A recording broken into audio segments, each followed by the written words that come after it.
میں نے آج زیادہ علاقہ جو فلڈ سے متاثر ہے ادھر جانا تھا. میں نے راجن پور اور ڈی جی خان کا آج پلان بنایا ہوا تھا، لیکن بدقسمتی سے وہاں موسم ٹھیک نہیں تھا تو ہمارا ہیلی کاپٹر ادھر جا نہیں سکا.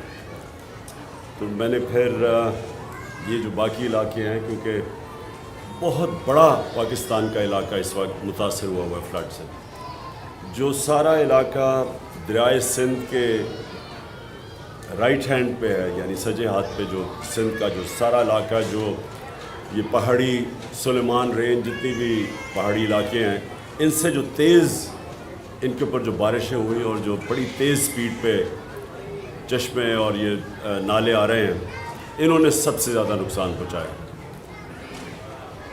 اس کا نقصان کا ابھی تک ہم اندازہ لگا رہے ہیں، کیونکہ یہ صورتحال ایسی ہے کہ 2010 جو ایک بہت بڑا دریائے سندھ کے اندر جب فلڈ آیا تھا، وہ بہت بڑا ہم سانیہ سمجھتے تھے، لیکن جو ابھی تک رپورٹس آ رہی ہیں یہ 2010 سے بھی بڑا اس وقت فلڈز کی وجہ سے پاکستان میں سانیہ ہے.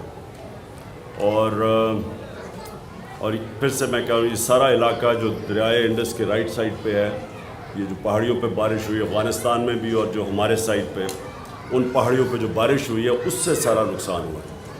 اس کا جو لانگ ٹرم حل ہے وہ ڈیمز ہیں.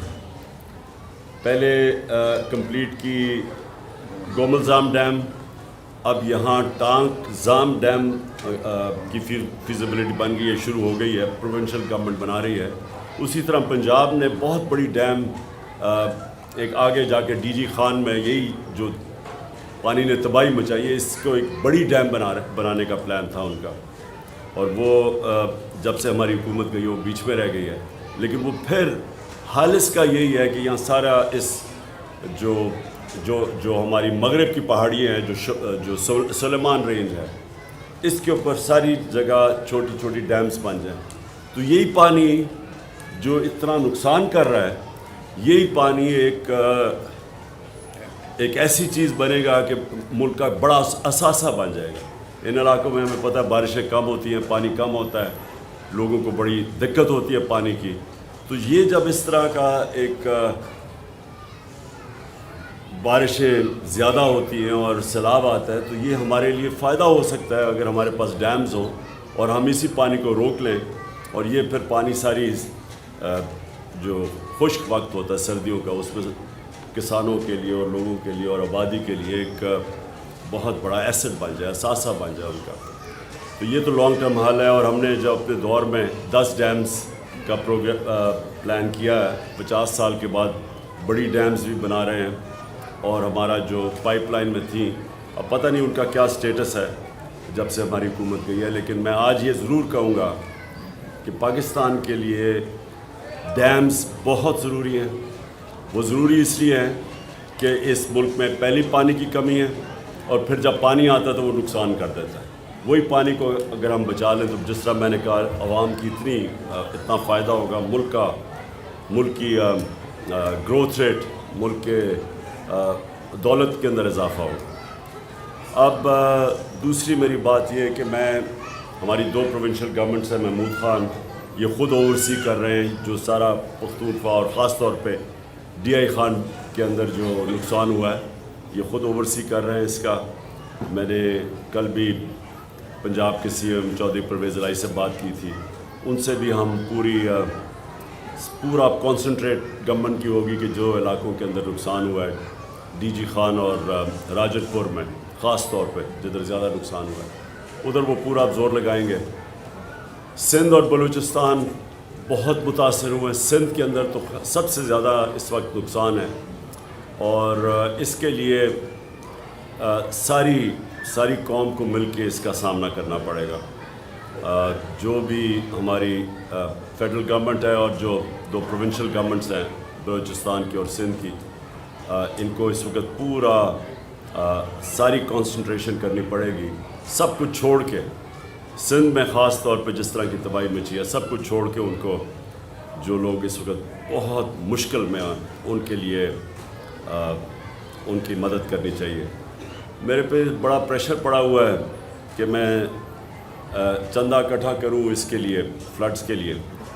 میں ابھی تک یہ بہت بڑی ذمہ داری، جب لوگوں سے آپ پیسہ اکٹھا کرتے ہیں بہت بڑی ذمہ داری، تو میں جب تک مجھے پورا نہ پتہ چلے کہ میں اس پیسے کو کدھر لگا سکتا ہوں جس سے لوگوں کو فرق پڑے، میں پیسہ اکٹھا کرنے سے گریز کرتا ہوں. کیونکہ میں ویسے اور اپنی شوکت خانہ اور تیسرے ہاسپٹل کے لیے بھی پیسہ اکٹھا کر رہا ہوں، اور اس کے لیے بھی نمل یونیورسٹی کے لیے، اور دوسرا القادر یونیورسٹی، اس کے لیے بھی سب خیراتی ادارے ہیں، یعنی ساروں کے لیے، عام لوگوں کے لیے، مستحق لوگوں کے لیے مفت تعلیم بھی، اور شوکت خانہ میں مفت علاج بھی ہے. تو اس لیے جب میں کوئی نئی پروجیکٹ لیتا ہوں کہ اگر اس کے لیے ہمیں پیسہ اکٹھا کرنا ہے، تو میں یہ پہلے سوچتا ہوں کہ کیا میں وہ پیسے کو پہلے تو دیانتداری سے خرچ بھی کر سکتا ہوں کون سے پروجیکٹ کے لیے. تو میں اس لیے ابھی تک کوئی، مجھے پریشر کے باوجود میں کوئی ابھی تک فنڈ ریزنگ نہیں کر رہا جب تک مجھے پوری طرح اندازہ نہ ہو جائے کہ کتنا بڑا ڈیمیج ہے، کتنا پیسہ میں اکٹھا کر سکتا ہوں. کیونکہ جتنے پیسے کی ضرورت ہے وہ صرف گورنمنٹ سے اس وقت اتنا پیسہ خرچ کر سکتی ہے، اور گورنمنٹ کو کرنا چاہیے. کیونکہ یہ میں جتنا مجھے انفارمیشن آتی جا رہی ہے، اتنا بڑا پاکستان میں سیلاب سے نقصان 2010 میں، جس میں بہت نقصان ہوا تھا، تب بھی اتنا نقصان نہیں ہوا جتنا آج ہوا. تو میں جائزے لے رہا ہوں. میں آج بھی اور بھی جگہ پہ ٹور کر رہا ہوں اور چیک کر رہا ہوں کہ ہم مل کے بحیثیت قوم، ہم مل کے کیسے ہم اب وہ لوگ جو بڑی مشکل میں ہیں، ہم ان کی کیسے مدد کر سکیں. ملک کی بہتری صرف ایک چیز میں ہے کہ یہاں ایک مضبوط اور ایک سٹیبل گورنمنٹ آئے تاکہ اس ملک میں سیاسی طور پہ استحکام ہو.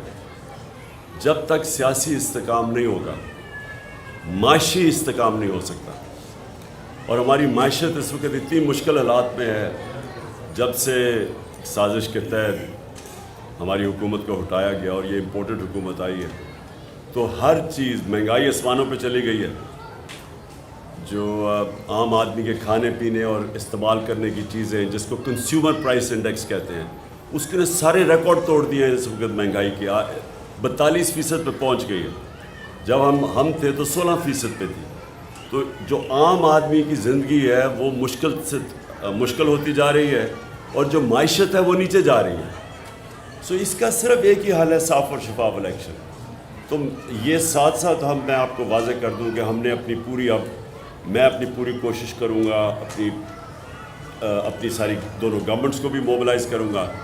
اور میں جو عمران ٹائیگرز ہیں، جو ہمارے جو اس وقت رضاکار ہیں ہمارے، جن کی ضرورت پڑے گی ان سیلاب زدہ علاقوں میں ان کو بھی اب پورا موبلائز کر رہا ہوں. میں بلکہ نئی جوائننگ شروع کر رہا ہوں عمران ٹائیگرز کی، تاکہ ہمارے پاس فورس ہو جو جا کے ان علاقوں میں کام کرے.